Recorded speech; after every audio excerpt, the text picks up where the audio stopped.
Hello mga higala o mga kaigsuunan. Kumusta ka mong tanan o karon magpaambit na usab kita sa pulong sa Ginoo ug diri nato mabasa ang atong ipaambit karon nga bersikulo sa Roma 12 bersikulo 16. Akong pagbasa og sunda sa inyong salabutan. 16. Angaya pagtagad ang tanang tao. Ayaw ka mo pagpagarbo kundi dawata ang ubos nga buluhaton. Ayaw ka mo pagpaka maalam. Mao ka na ang atong ipaambit karon mga higala o mga kaigsuunan. So kani nga bersikulo mga higala igsuon. Kabahin kini sa pagtagad sa tanang mga tao, no? Ang kinahanglan ang ayo nato pagtagad ang tanang tao, no? Dato man siya pobre, bata man, ang ayo nato sila sa pagtagad. So pasabot atwa sila nga tahuron tanan gulang man ug bata kinahanglan nga tahuron nato tagdo nato silang tanan, di ba? Ang aya pagtagad ang tanang tao, so meaning tanang tao gulang man hantod sa bata atong angayon sa pagtagad, no? Mingon ang atong Apostol Pablo nga angaya pagtagad ang tanang tao. So ang apostol nato may kaingon nga atong angayon sa pagtagad ang tanang tao, di ba? Ayaw kamo pagpagarbo. Inan kita sa atong apostol nga dili kita magpagarbo, di ba? Unsay ato ang naabot ron, unsay na abot nato na kurso, kinahanglan nga dili nato kana mao ipagarbo nato. Na kun dili dawata ang ubos nga buluhaton. So ubos nga buluhaton. So dawato nato ang ubos nga buluhaton. Unsay ipabuhat sa Ginoo nato, di ba? Unsay iyaha nga ipasugo, kinahanglan nga ato ang dawaton ang tanan nga gisugo sa Ginoo, no? Ayaw kamo pagpaka-maalam. So meaning dili kita magpaka-maalam. Ang ipasabot ana mga higala og igsuon ang pagpakaalam kana kung pag makaalam ng tao kana bang maalamon siya kayo, kanang ingon ba nga ikaw na pirmi ang masunod, ikaw na pirmi ang sakto mo ni siya kuan ni Pablo ani nangayon kanang maingon na mga tao ingon nga kami na ray sakto, kami ray maluwas, mao ni siya ginaistorya diri sa ni Apostol Pablo. Kinahanglan nga dili kita magmaalam, di ba? Angaya pagtagad ang tanang tao, ayaw kamo pagpagarbo kundi dawata ang ubos nga buluhaton.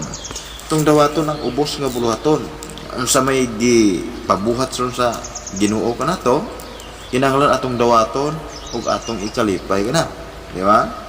No. So nag-ingon paguyod si Pablo nga ayaw ka mo pagkamaalam. So kanang giingon diha nga pakiglalis, pakigdebate, kuan sa mga katigulangan kaniadto, mas maayo nga hunungon na lang. Nianing kapita, di ba? Mo siya tinuod nga pagmaymay. Mo siya tinuod nga sa diin may kalinaw kita sa atong kasing-kasing atong kinabuhi, no? Tungod kay kung unsay gihatag sa Ginoo natong bulaton mao atong i-practice, di ba? Kung imo karon magwali ka sa pulong sa Ginoo. Kung ikaw magdadasig ka, no, sa mga tao. So unsa imo ang gihiyas nga gihatag nga espirituhanon mao imong i-focus, mao imong i-practice mga higala-igsuon, ha? Angaya pagtagad ang mga tao, so meaning kung angayon nato pagtagad ang mga tao, wala na pakig-awayay, wala na pakiglalisay, wala samot na wala na pakigdebatehan. Kung maoy sundo nato ang pulong sa Ginoo, kung sundo nato ni kay mao man isulundan, di ba? Mao ni siya sulundan kung ang tao mo sunod ra gyud sa pulong sa Dios, aw malipayon malinawon pa jud ang iyang kinabuhi. Wala pa gud siya kontra, di ba? Kung ang iyahang gihatag nga trabaho mao riyang yatiman, di siya manghilabot sa ubang mga grupo, di ba? Di siya manghilabot sa mga sayop sa uban, kundi ang iyahang gihatag sa Dios mao iyahang gina-practice, di ba? Iyahang ginadawat ng tanan unsay gihatag niya sa Ginoo. So meaning makontento siya kung unsay gihatag niya sa Ginoo, di ba? Klaro kay nindot kini nga bersikulo. Ang aya pagtagad ang tanang tao. Ingon gayud ta ang aya pagtagad. Wala na ni panaglalis. Wala na ni panag-awayay. Tungod kay angay man, di ba? Gulang bata man imong ginaangay sa pagtagad. Aduna kay pagtahod kun abi niya mahigaligsoon kun aduna kay pagtahod bisan sa bata na kay pagtahod hantod sa tigulang. Ikaw usab tahuron usab kanila. Di ba? Kana ba nga ang pagtahod ba nga dili ingon nga nagtahod ka para gyud nga ikaw ingnon nga talahuron dili kundi ang atong ipasabot ani nga ang atong pinulungan, ang atong kinaiya kanang maluluyon. Naadri atong pagkamaluluyon, pagkaminatagon, di ba? Pagkamapayusanon. Diri maon siya nga kani nga bersikulo, nindot kayo ni, di ba? Na ang aya pagtagat ang tanang tao. Ayaw kamo pagpagarbo. Nagiingnan gid ni Apostol Pablo ang mga Kristohanon nga dili gayon magpagarbo. Di ba? Kanang for example, mingon ko nga ako ray muluwas. Ako ray maluwas. Kamo dili. Kung dili mo moadto sa ako ang pundok, nagpagarbo na. Di ba? Wala man na gisugo, wala man ta gisugo sa Ginoo nang ino na ako ra ang maluwas, kamo dili ay. Samtang buhay pa ta diri sa kalibutan magdinasigahin noon ta. Di ba? Kita makatawan sa Dios, magdinisigay ta, nga magdinisigay, magtinagdanay ta, magkinigugmay, maghingang panay. Di ba? Dili noon nga magsigig pa taas-taasay, magsigig dibatihay, magsigi og kaning sige og pangbantay og sayop. Abi niya may galigsoon, masayop ang tao. Mas maayo nga makapailog ta, makapasaylo ta. Mas maayo nga ang atong isulob ang pamatasan ni Ginoong Hesus. Ang pamatasan ni Ginoong Hesus dili isip dibateyon. Okay, nakigkuan lang siya, nakisinduro siya kaniadto sa mga Parisiyo magtutudlo sa balaod tungod kay wala gayud sila'y pagsalig sa Dios. Dili sila matinuhon mo to nga ginaistoryahan sila. Apan kita karon, itang tanan nagtuuta, nagsalig ta sa Ginoong Hesus. So ang atong i-practice, ang ato ang kinaiya. Dili lang sa baba na to, sa ato ang pinulungan, kundi atong kinaya sa ato ang pinulungan. Di ba? Kay wala ba kay balaw nagpagarbo na dito sa pinulungan. Wala ta kay balaw sa kinaya kaning dili na kinaiya ni Kristo. Dili na kinaya ni Ginoong Hesus nga dapat siya diri sa kalibutan. Kay si Ginoong Hesus mapasayloon. Bisan gani ang babae nga mananapaw kanadto, batuhon gani to sa mga Parisiyo, mga magtutudlo sa balaod tungod kay nanapaw. Apan mas maayo nga iyahang nadangpan si Ginoong Hesus. Unsay ginaistorya ni Ginoong Hesus mahigaligsoon, lakaw ug ayaw na pagpakasala. Di ba? Dili gani siya musilot.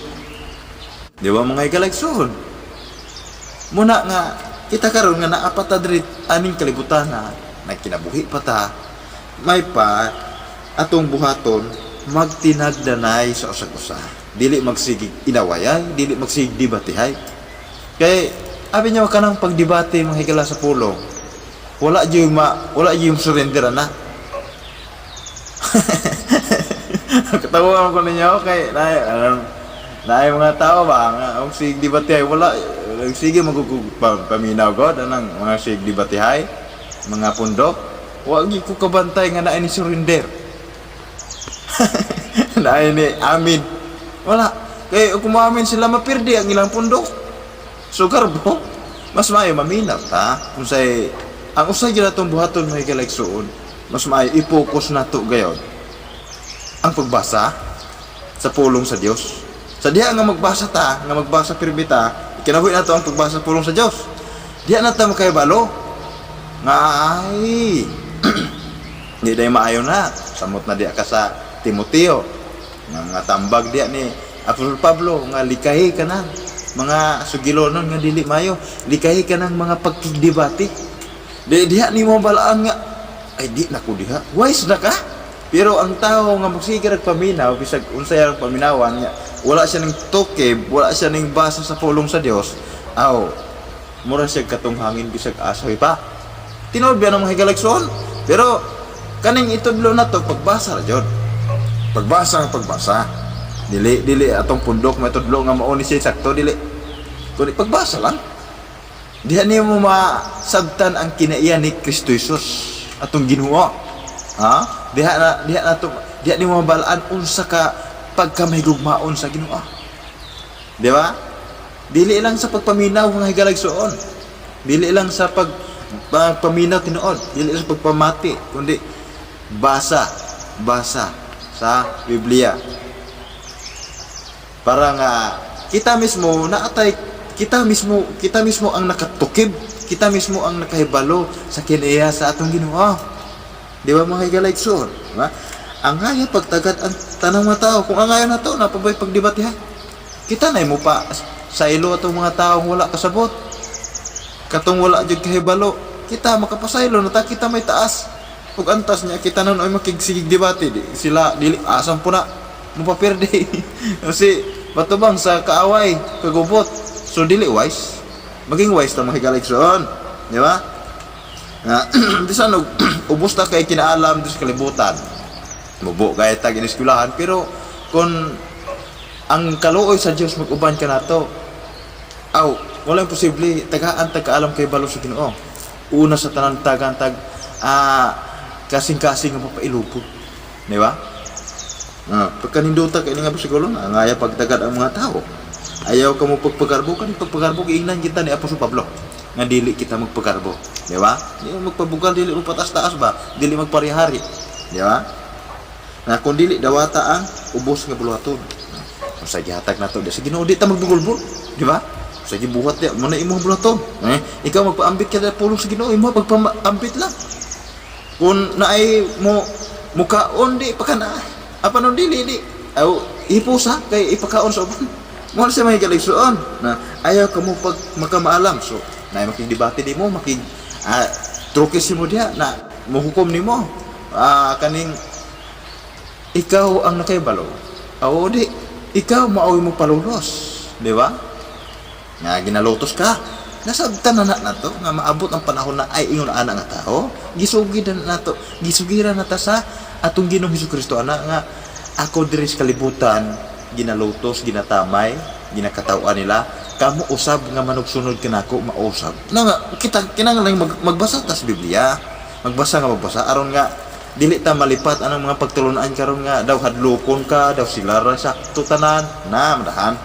Muna lagi ako ang ikuan mga higalagsoon. Dili ko pastor ha. Dili ko pastor, pero ang mga pastor kabalo ko nga malipay ang pastor tungod kay ang ilahang mga buluhaton aduna poy nagkaan og sa kuan pa ningtabang ko sa mga pastor. Ningtabang ko sa pagkuyanap sa ilahang ang mga buluhaton. Dili ingon nga nakikkontradik ko sa pastor. Di ba? So mga higalagsoon, hinaot nga na pumigamay nga sabta ng pulong ni Kristo Jesus, maguban kanunay sa itong tinaboy. Amin o amin. Dalay ko ng Diyos. Hallelujah!